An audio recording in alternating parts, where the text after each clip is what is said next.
I want to wish you all a happy Friday, even though it's raining, and say that I have a topper. Today, as part of our daily messaging effort to highlight specific benefits of the healthcare law that are already making a big difference for families and our economy, the White House and supporters of reform are focusing on how, thanks in part to the Affordable Care Act, growth in healthcare costs is at historically low levels along multiple dimensions. According to the most recent projections, healthcare spending grew at the slowest rate on record over the last 3 years. Real per-person spending grew at just a 1.3% rate. And this slow growth was seen in Medicare, Medicaid, and in private insurance. Healthcare price inflation is at its lowest level in 50 years. The healthcare law is contributing to this progress through provisions that reduce waste, fraud, and abuse in Medicare. The law is also reducing costs and improving quality through a variety of innovative reforms, including by providing incentives to hospitals to reduce readmission rates. In fact, today, HHS is announcing new data showing that these incentives have avoided 130,000 readmissions for people following a hospital stay over the last 2 years.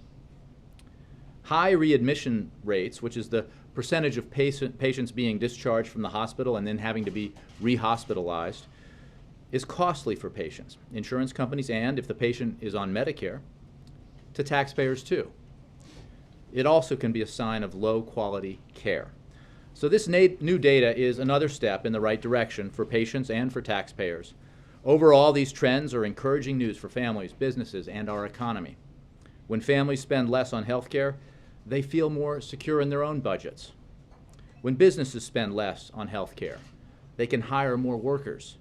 And over the past 45 months, as you know, businesses here in the United States have created more than 8 million new jobs, which is a perfect segue to something I just wanted to note. Today, as you know, of course, from information that was released earlier this morning, is Jobs Day, and figures on job creation in November were announced. And I think it's worth noting, when you look at this graph, that not only obviously was the economy in free fall and job loss was terrible at the end of 2008 and early 2009 when President Obama took office. And not only has the trajectory since then been consistently in the right direction, but if you note when we first began on a monthly basis positive job creation in the wake of the Great Recession, it was right around when the Affordable Care Act passed. Now, this is obviously not a direct correlation, but we're moving in the right direction.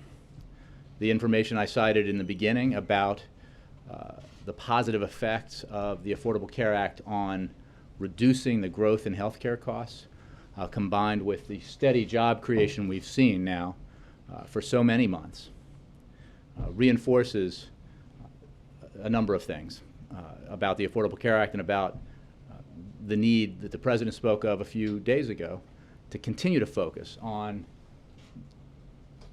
those trends, making them move in the right direction, and increasing job growth even further. With that, I'll take your questions. Thanks, Jim. Jay.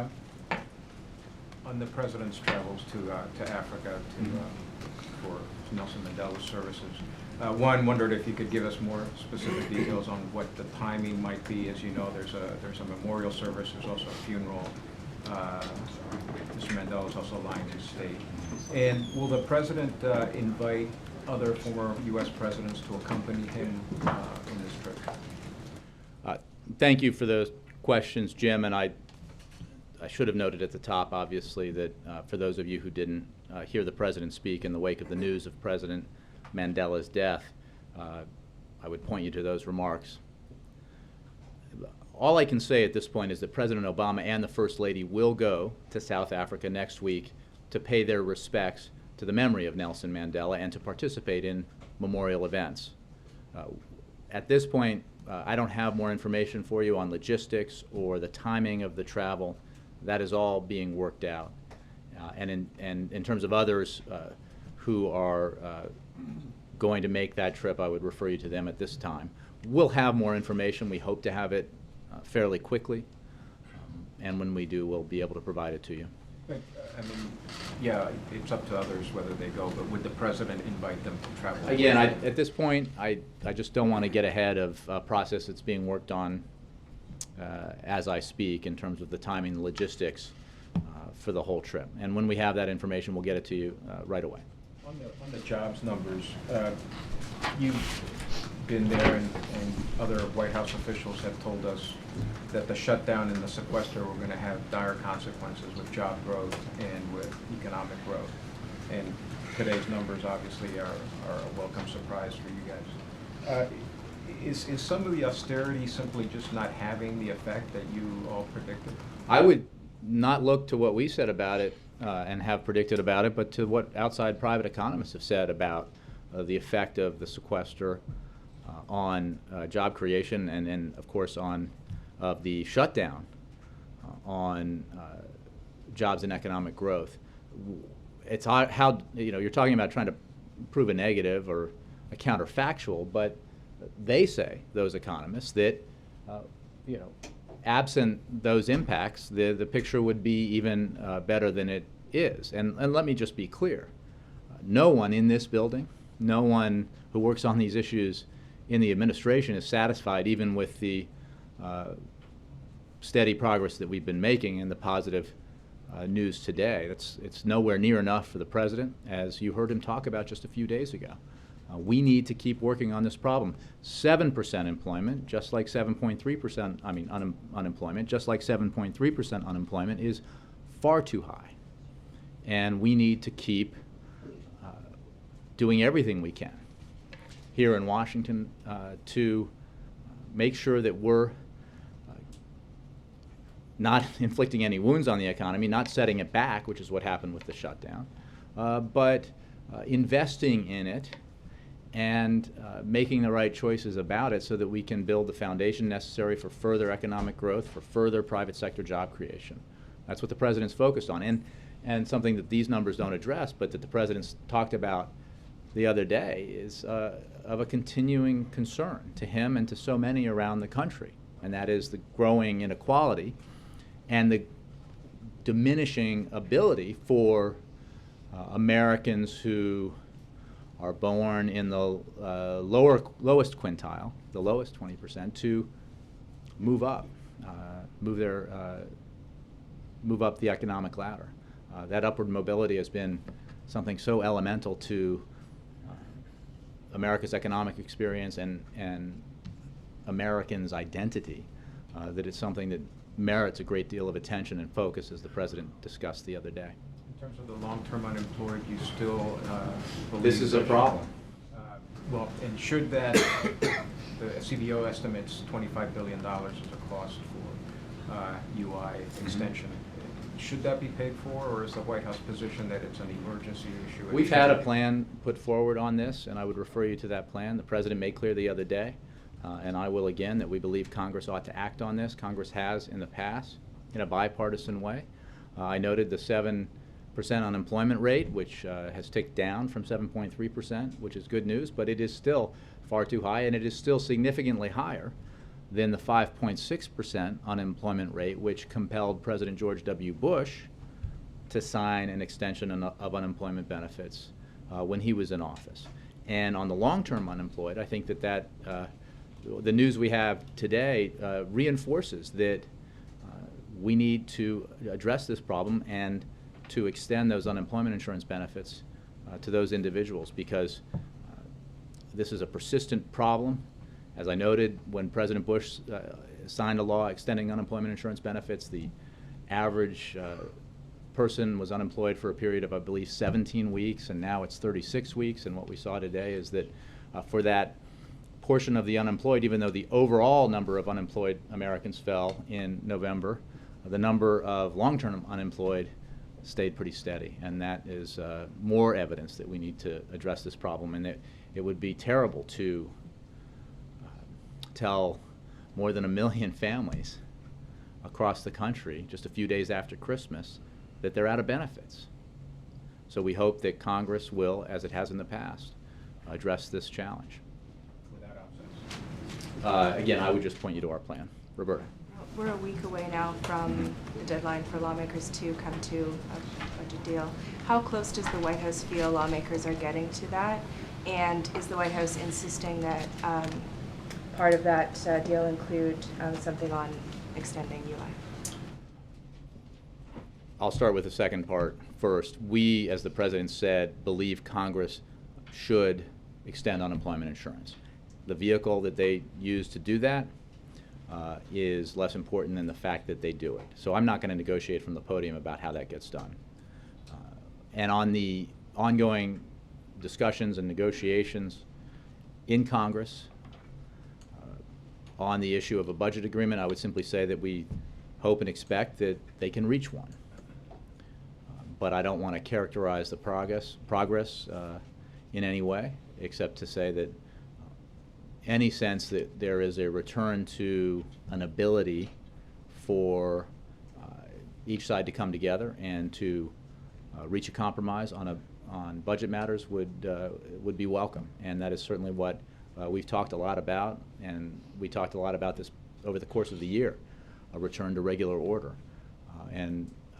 but I don't want to prejudge any work that's being done or make any predictions about how successful they will be, except to say that we obviously hope they will be. How's the White House involved in this, if at all? We are regularly involved in discussions with those on Capitol Hill who are engaged in this process.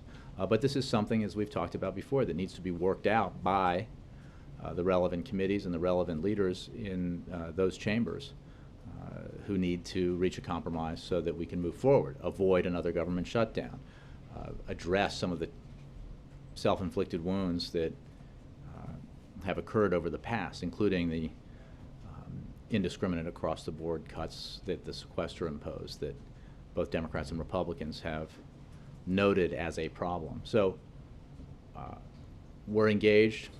We provide information. We consult regularly with those working on this process, but this is something that Congress needs to achieve. We're also about a week away from the anniversary of the shooting at Newtown, and I was wondering if the President is going to be doing anything next week to talk about that issue of gun violence. That day for him, and I think for all of us, will stick in our memories forever. In terms of what he or we will be doing around that anniversary, I don't have any information to provide today, but it certainly will be a somber occasion. I want to do what I did the other day, just because I realized for going on 3 years now, because of my habit of, maybe because this is my better side that I start over here, that I've been getting to the right a little late here, and I'm all about getting to the right. Peter. Okay, so we'll start And then on I'll do Jim. I'm going to do, okay. just a couple things to go through some of the busy work in terms of Nelson Mandela's passing. Can you tell us the last time the President did have contact with Nelson Mandela? We know they spoke occasionally with letters and calls. When was the last time they actually spoke to or communicated? I think we're looking at this. I don't have a specific date. I believe it might have been 2010 or 2011 by phone. I know that Nelson Mandela called the President when he won the presidency in 2008, and I know they spoke by phone on several occasions after that, but I'll have to get, and I'm sure we have, the last occasion on which they spoke. You probably also know that the First Lady and the Obama's daughters traveled to South Africa and met with Nelson Mandela. I believe that was in 2011.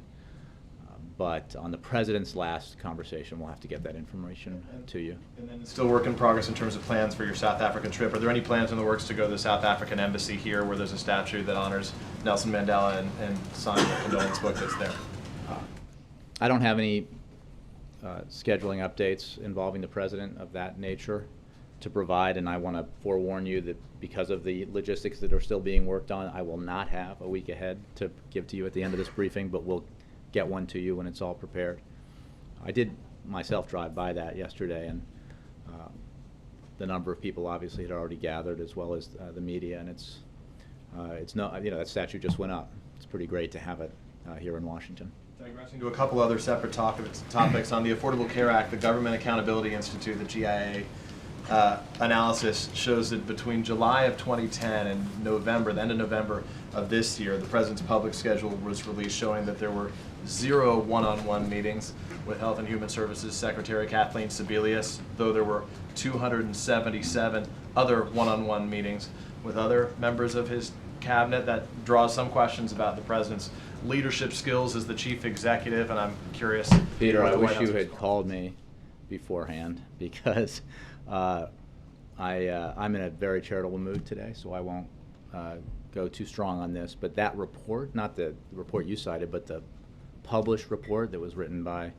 an advocate, is based on a ridiculously false premise. As those of you who remember stories about Waves records that supposedly indicated that Hillary Clinton, then Secretary of State, met surprisingly infrequently with the President, showed that with a little digging, which most of you know, cabinet secretaries don't regularly get entered into the visitors logs because they come frequently. And Kathleen Sebelius comes frequently, and she meets frequently with the President. I will refer you to the department for more information and more detail, but she's here a lot and meets with the President with regularity. And you know, with the exception of when you look at public calendars and things, there are standing meetings for the Secretaries of Defense, State, and Treasury that this President has that are regular things, but he meets with other cabinet secretaries in one-on-ones and small groups all the time. And I would note that those calendars may never show a meeting I've had with the President. I had 2 yesterday, so that's how it works. Can I have one final question then on the topic that we started with, which is Nelson Mandela? And I guess the question a lot of people will be thinking about when we consider the life of Nelson Mandela and the challenges that exist in our own country is what lessons Washington can learn from the example of Nelson Mandela. I'm curious, I know you've had conversations within the White House, and what you think the message that we can learn is. I think the President put it very well yesterday, and in remarks he made when he was in South Africa earlier this year about the remarkable example that Nelson Mandela set when he was released from prison and made clear that he would embrace those who jailed him and that he would seek to help build a South Africa that judged every person by his or her character and not by his or her skin color. And I think that sort of spirit of reconciliation, as the President said yesterday, is one that should imbue the work that all of us do here at a professional level and, as the President said, on a personal level. But I cite the President here because he said it best. Jim. Picking up on Peter's question about Nelson Mandela, it just sort of struck me that the President talked about this great impact that he had on his life, and but he only met with Nelson Mandela one time, face to face. I'm just curious for people who are wondering if you could provide more details about Nelson Mandela's influence on the President's life. Have you had a chance to talk to him about this? I know he made some comments about this yesterday. People might just be wondering. Sure. They only met one time, but well, I think that Nelson Mandela had a profound impact on millions and millions of people around the world, and beginning with the citizens of South Africa, millions and millions of people who've never met him, and the President, as senator, had the good fortune to meet him, but I don't think that's the reason why he had an influence on Barack Obama. That influence extends as he said yesterday, well back in time. And I don't know, those of us who were in college in the 80s remember the debates and protests that were happening on college campuses over divestment in South Africa because of apartheid. I think that's what the president was referencing in his own experience. I know I had a similar experience in college during that time, and it was a profoundly important issue internationally. And the amazing transformation that happened from that period to his release, and then not much time later, just a few years, to his election as president, was part of an era of historic change around the world that I think will be remembered as such for a long, long time. So, I know that's the president has spoken a lot about this, not just last night. So I would point you to what he has said in the past. But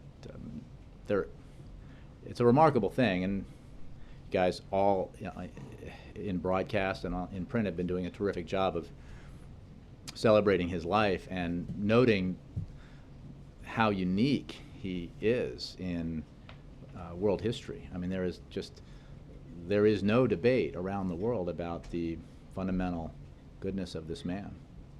It wasn't always that way, but it is today.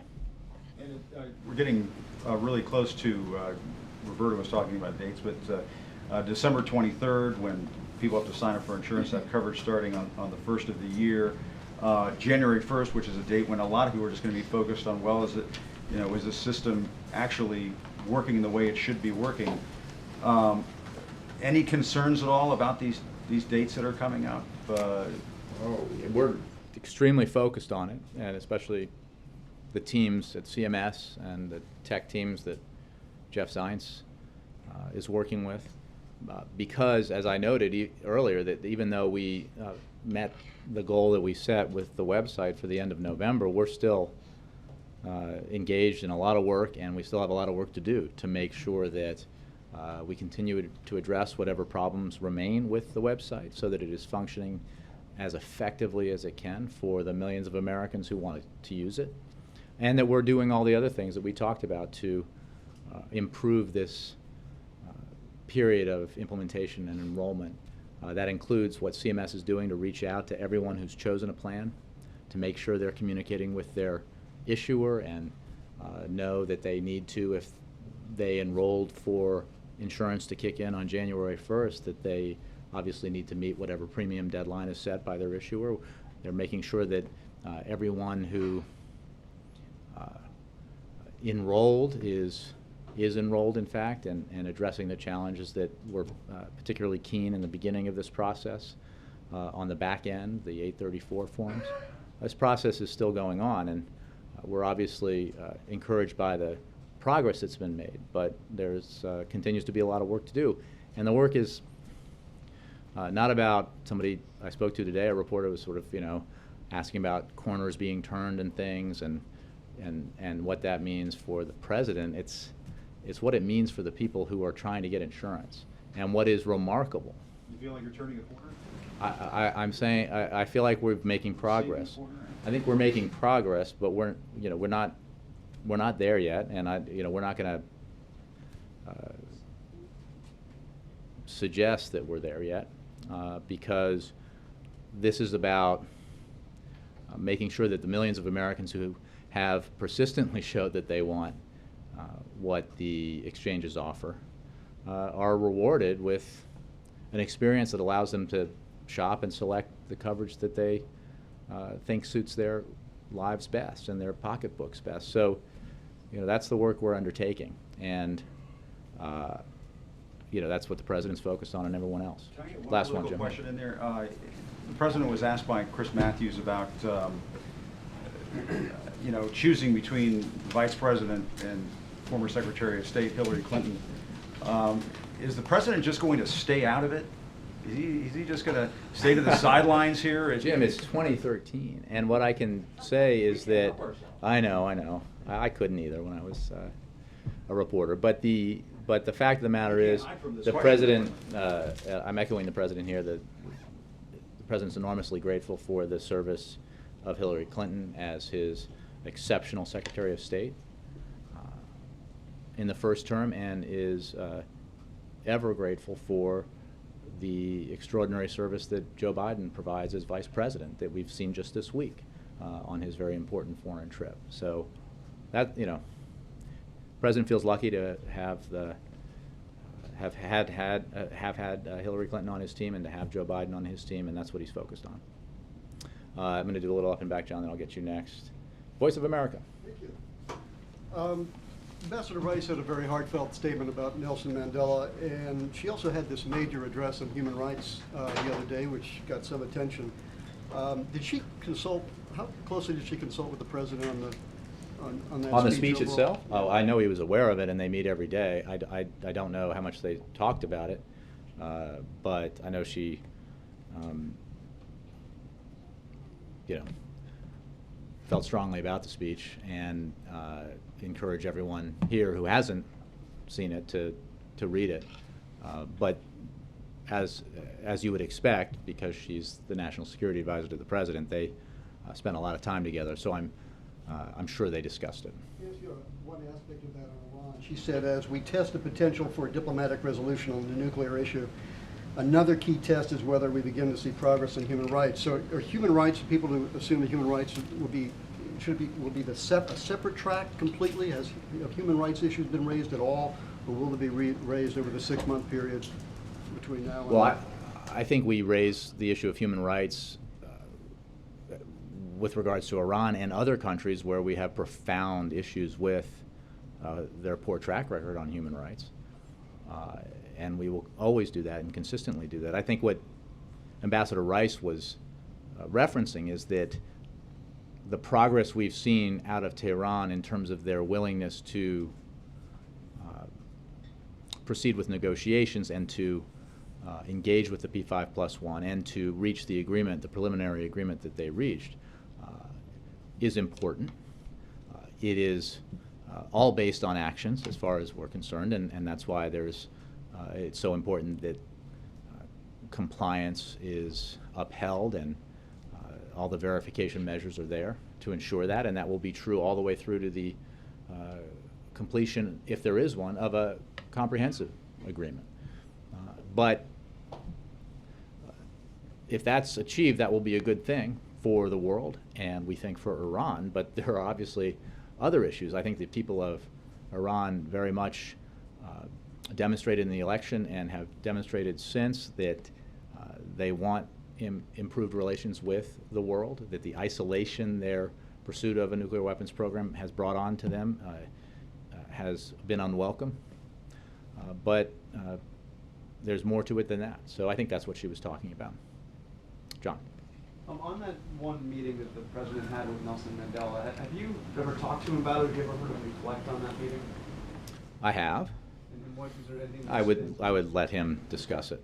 But you know, I think if you I can't remember if you were with us, but if you look at the occasions that he spoke about Nelson Mandela when we were in South Africa, I think it reflects his feelings about the example Nelson Mandela set and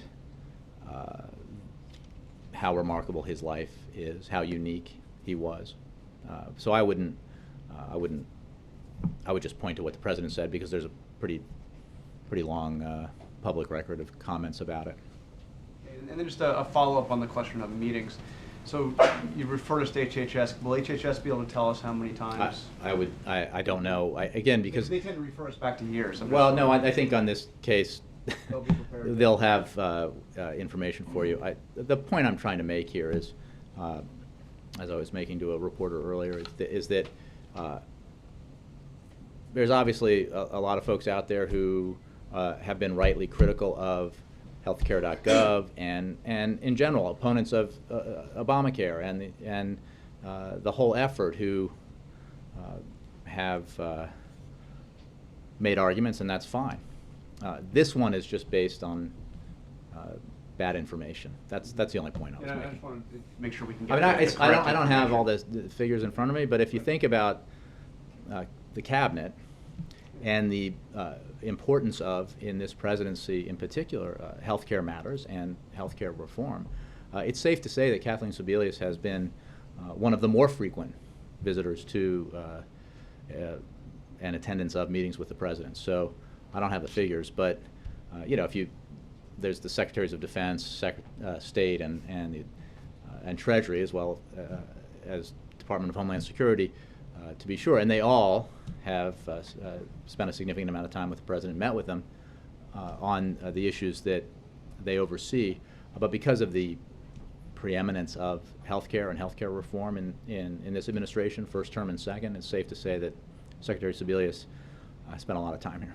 So can you just explain, though, how does, because you mentioned that on the schedule, you know, we see the standing meetings with Secretaries of Defense, State, Treasury, and the other meetings don't show up on the schedule. How do you determine what you decide you're going to, you know, publicly notice and what you're not I think going to? we endeavor to put as much as we know in advance and as much as we can on the public schedule that we release the day before.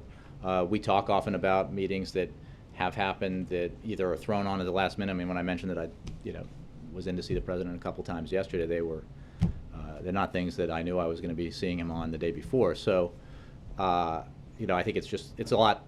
It's probably kind of like your lives. Even though he's president, it's pretty fluid, and maybe not like your lives, but but also obviously there are some meetings that he has that are private, and we don't put them on the public schedule for a variety of reasons. But I think that especially those numbers that Peter was citing a lot of them are based on those standing weekly meetings, like the Vice President's standing lunch, weekly lunch, that are imprinted on there, and those numbers show up. Major. I know details are still coming together, but is it anticipated, and has the president been invited to deliver remarks or a eulogy for Nelson Mandela? I just don't have any more details for you on that question or any of the other logistics around the visit the president and first lady will be By that you're not trying making. to imply he might not give remarks. I'm not trying to imply anything on this. No, honestly, because this is, for obvious reasons, still being worked on, and I promise you we'll get that information to you. I know, obviously, for a lot of you and your organizations, when it comes to coverage, the sooner the better in terms of information, and we'll get it as soon as we can. In the New Republic this morning, there's a posting that says the error rate for 834 processing is now down to 10%. It's a topic we brought and discussed yesterday. I wonder if you can tell me if that is a verifiable or verified internally statistic that you are confident in discussing or amplifying, and if that's the beginning of a greater, if not flood tide, at least larger data set on this 834 question than we can expect, if not today in the Well, the coming data sets would be coming from CMS, and I know they're working on this issue broadly. All I can say, what I know with confidence, and I try to deliver this information from here, only that information that I know with confidence and that I've checked out myself, that we are confident that the error rate, which is a complicated thing, but that the overall number of errors and problems with the back end of the system and the 834 forms has been decreasing significantly since the October 1st launch date, and significantly over the course of November. As I mentioned earlier this week, one of the major fixes that went in over the weekend prior to the change in the calendar to December was one that addressed some of these back-end issues. But I don't have a percentage figure to put on it. I think that the only thing from that report that I can confirm is that we do know that it's better now than it was. We do know that there are still issues we need to work on, which is why CMS has stood up a regular meeting of experts with issuers to address these specific problems on the back end, because it's very important that we make sure that every 834 is accurate, both past and present, and we're going to do that. I want to follow up on Steve Collison's question from yesterday, because you mentioned the Vice President's trip to Asia. There is a sense in those dissecting not only the Vice President's words, Secretary Hagel's words, and others, that though the United States formally rejects the ADIZ, there's nothing it can do about it, and may in fact be accommodating itself to its reality, even though it objects to it. Is that a fair characterization?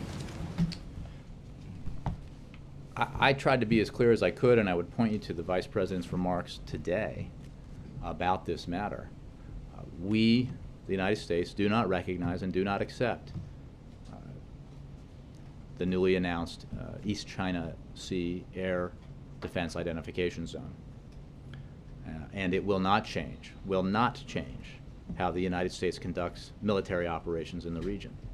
It does not have any practical effect on U.S. government operations. We have been very clear about our view on this, and have been clear not just in our public pronouncements, but in the, as the Vice President said, in his meetings with Chinese leaders. So the broader point I think we're trying to make to the Chinese is that this is not how major powers conduct themselves, and that there is enormous danger in these kinds of provocative actions in a region of the world that Picking up on that, it sounds as if the U.S. posture is to say to China, don't do anything like this again that could create a confusion, misunderstanding, or lead to a confrontation. And that though it doesn't want to accommodate itself to it, may in fact have to. I'm not sure where you're seeing that. Obviously, China made an announcement. It is for China to not implement it, which is what we're calling on them to do. We don't recognize it. We don't accept it. So an announcement is an announcement. And the fact of the matter is we've been very clear about our view of it and how we will react to it. And our broader concern about the tension in the region and how these kinds of provocative actions could lead to miscalculation and to further tension in the region, which is not in the interest of any of the nations involved. Ed? On healthcare, I wanted to ask a couple. You said yesterday and again today that in order to make sure people who have tried to sign up actually get their insurance starting on January 1st, the administration is endeavoring to contact these people in some way to get their paperwork in order. Wouldn't that suggest you have some sort of enrollment figures? If you're contacting people, you know that they enrolled. So what are the enrollment figures for November? We haven't heard those yet. My understanding is, as was the case for October, that those numbers are being verified, scrubbed, data is being checked. There's a lot to come in from states, and that HHS, CMS, will provide those figures in the middle of the month, which I think is next week, consistent with the need to make sure that those numbers are tight.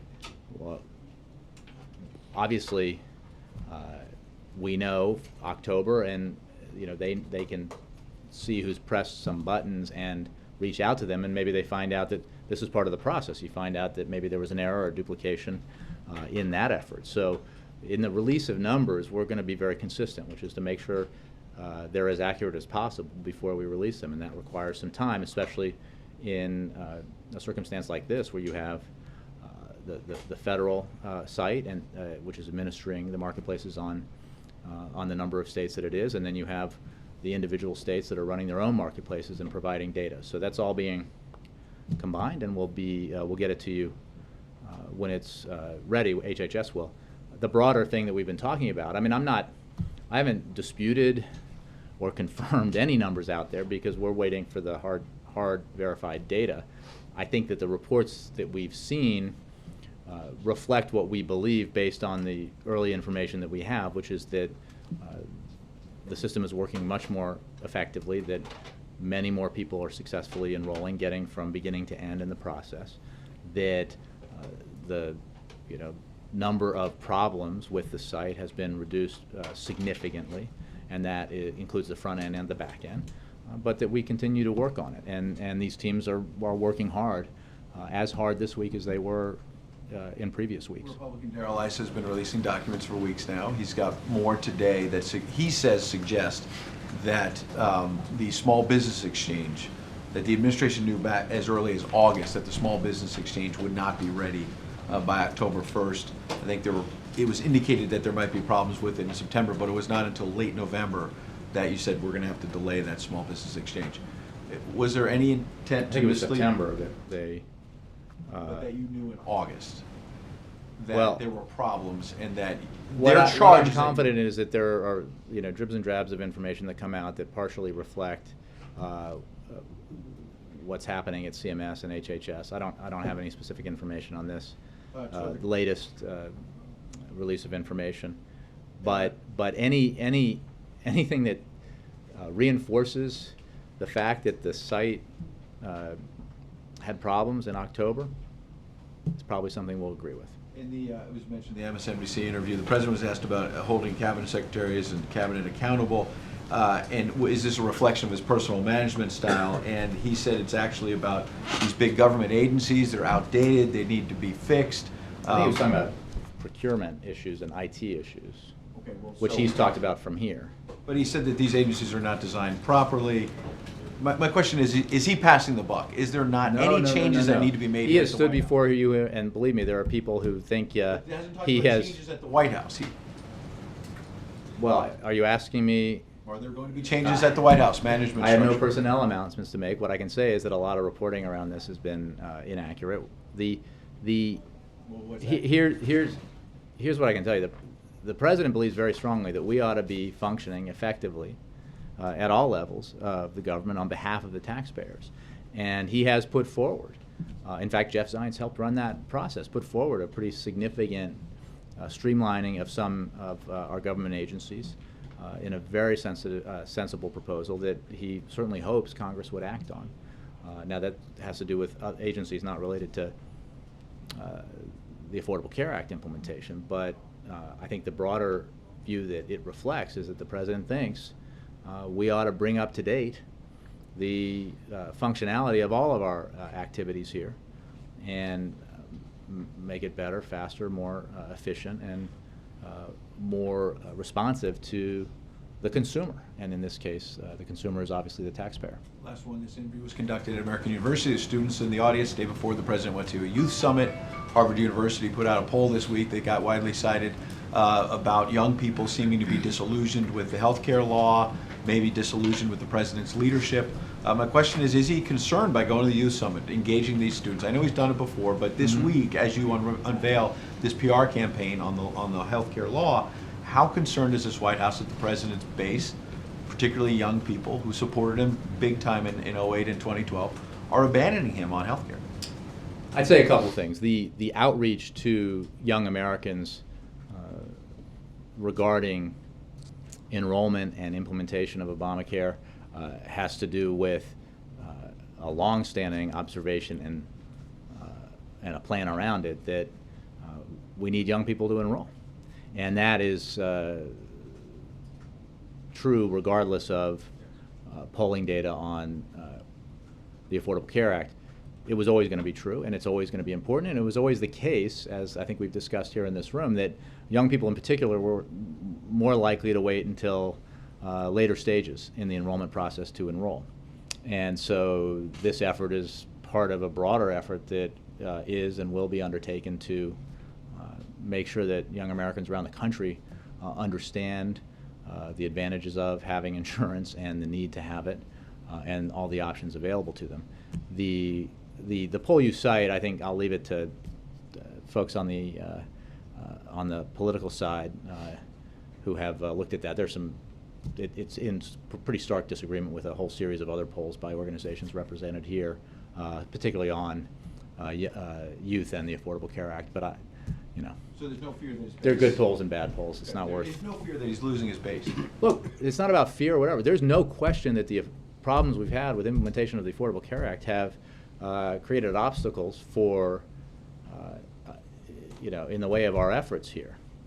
I think a poll today, something I saw today, said that basically the percentage of Americans who want to repeal the Affordable Care Act has not changed at all in the last couple of months. And I think that speaks to the, kind of entrenched political nature of this debate over the past several years. So it has always been, in our view, the case that you have to set aside those issues, those political issues, and focus on delivering the benefits of the law.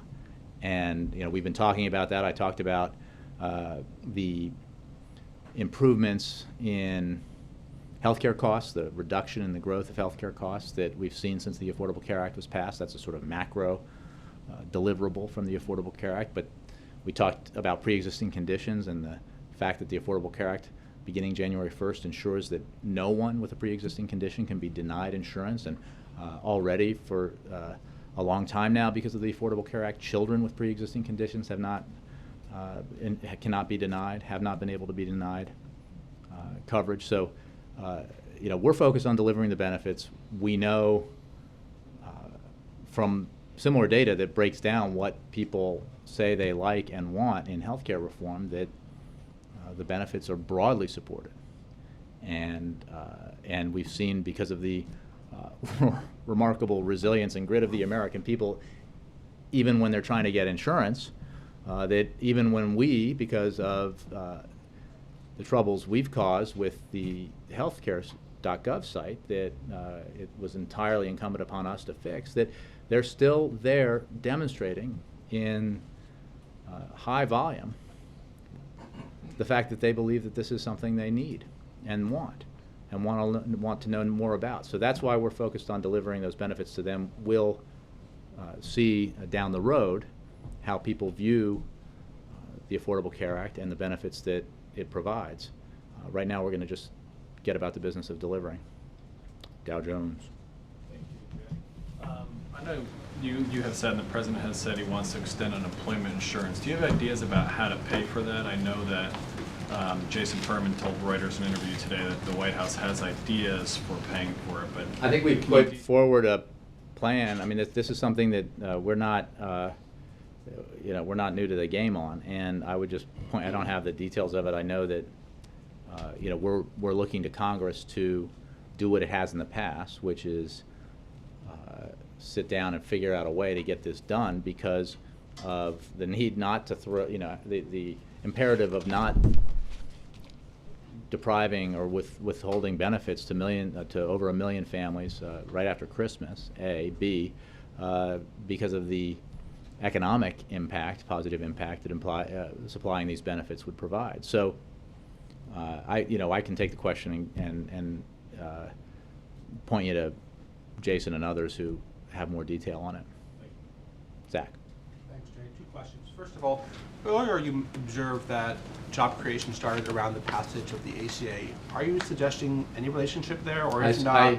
I said I'm not suggesting a direct correlation. Why mention Because there's an argument out there, and I'm, again, in a charitable mood today, so I'm not going to spend a lot of time on it, but there is an argument out there that the ACA is a job killer, and the data would suggest otherwise.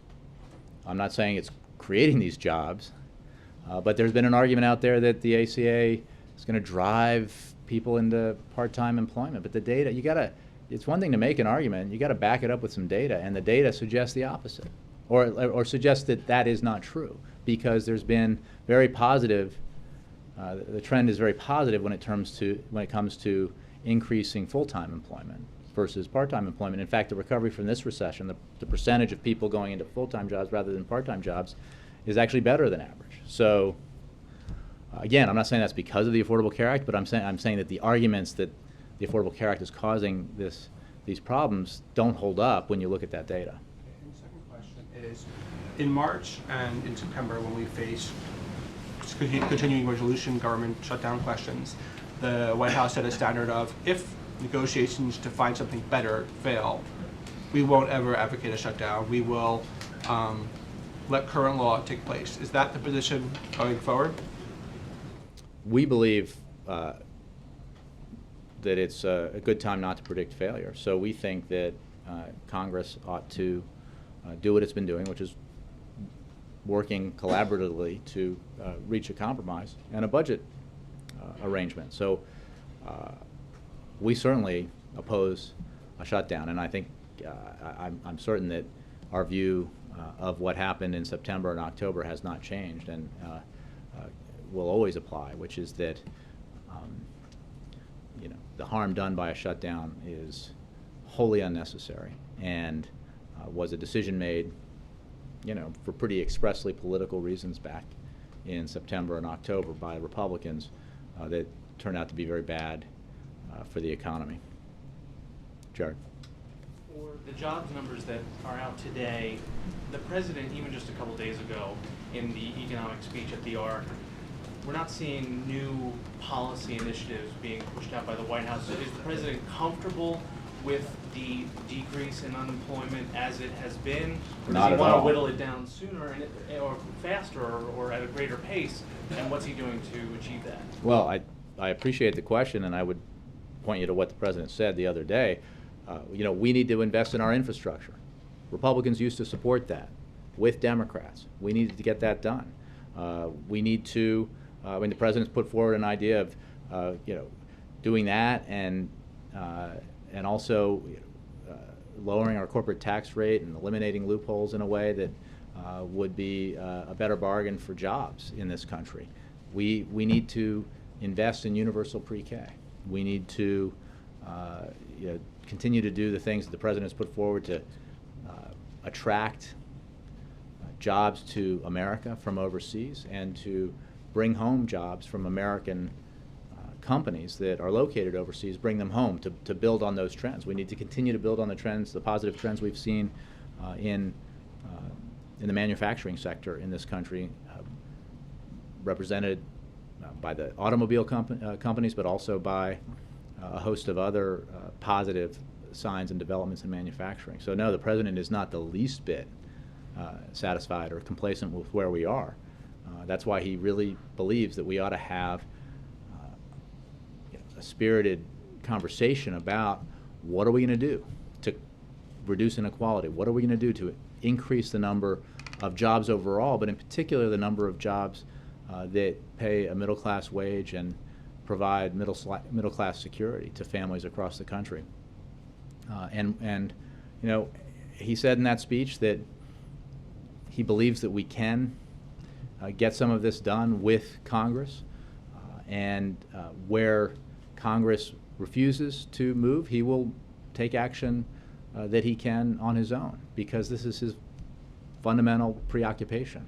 Is he waiting until the State of the Union or some other future date to roll out a specific legislative package? And Jared, does he feel like Congress is I promise not to bore you with the numerous legislative proposals that are already out there, reflected in his budget and elsewhere, that would grow jobs now and create the foundation for further job growth in the future. He noted that in his speech, that he has a number of proposals that he will again focus on, because, as I was noting, a lot of them are of the nature that in the past have enjoyed bipartisan support and should in the future. And he looks forward to, he calls on everyone in Congress of both parties to put forward ideas. If they have ideas that they think are better, that they disagree with the president's approach to narrowing the gap that we've seen, the growing gap when it comes to inequality, or increasing upward mobility, he's all ears and looks forward to having that conversation. Jay? Zach. Isaac. And then Has the president given any new I called him Zach consideration? already. It's all right. You guys kind of look alike. Did you know We went back to high school. that? Really? Yeah. Has the president given any new consideration to the executive order proposed to raise the minimum wage on federal contractors?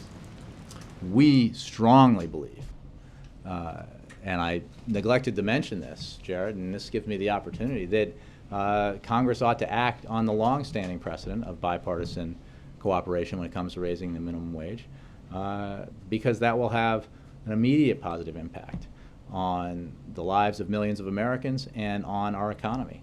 And as the president noted the other day, there's the counter arguments upon scrutiny, don't hold up, as they, as studies show about raising the minimum wage. So we ought to do that as soon as possible. So he thinks there is the opportunity, given the history here, given the interest that has been expressed by some Republicans in getting this done, to do it and to demonstrate to the American people that we here in Washington can take action.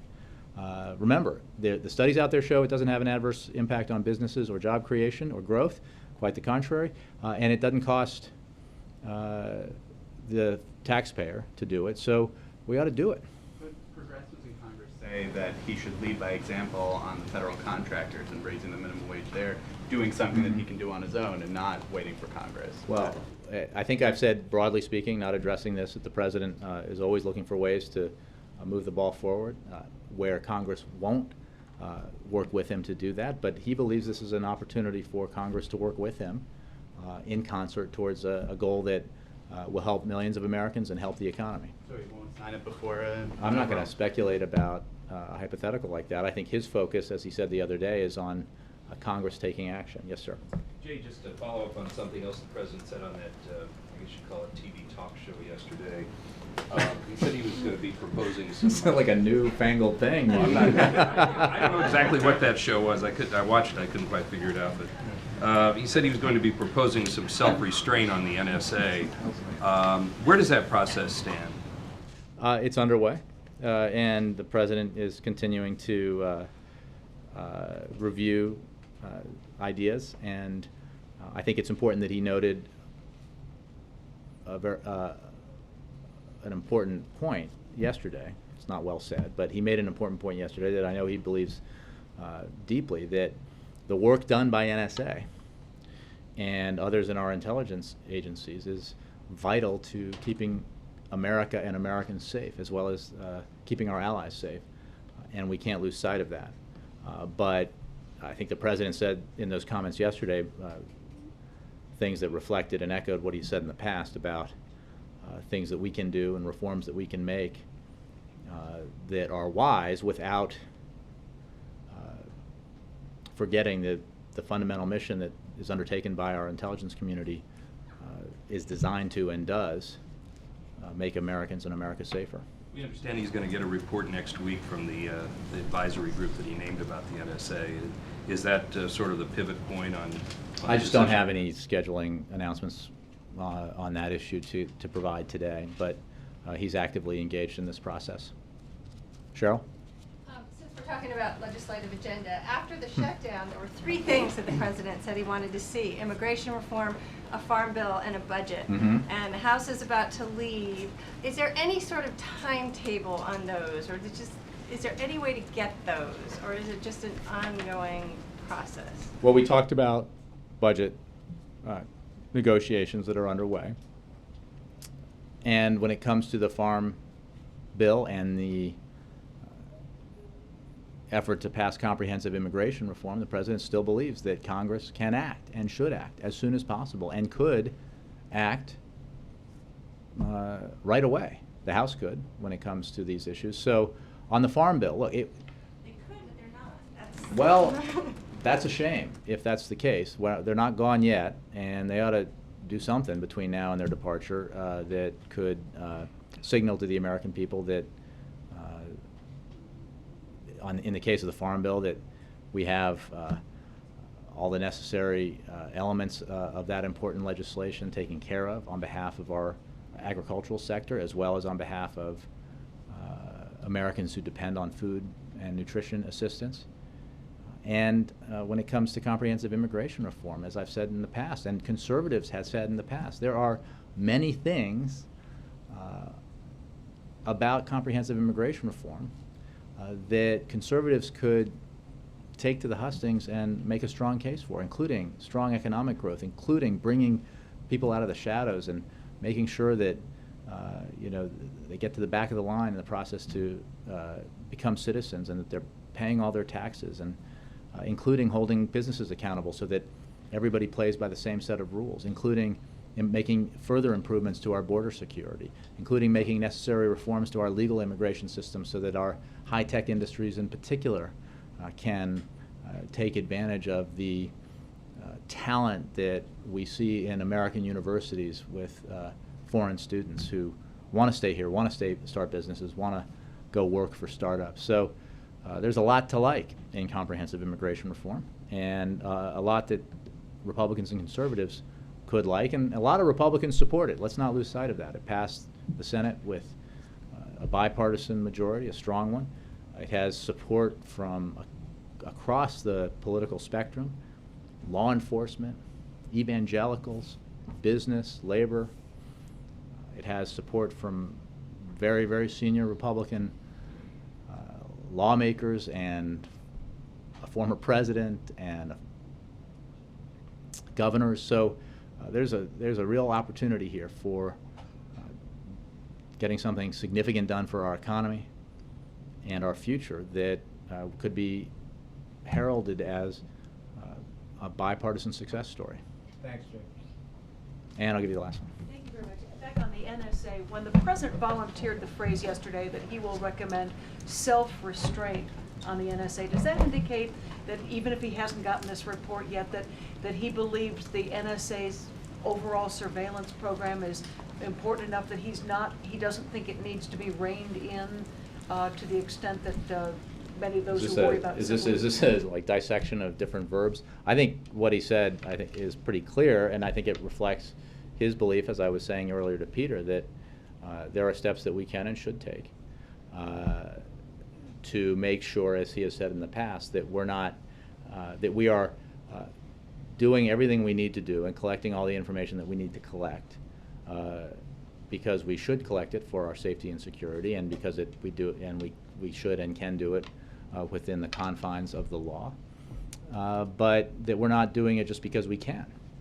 And that's the sort of umbrella under which these reviews have been taking place, and how he is evaluating the options available to him when it comes to the changes that are going to be made. Thanks all. Have a great weekend. We'll get you a week ahead as soon as we can, and more information about next week as soon as we can. Take care.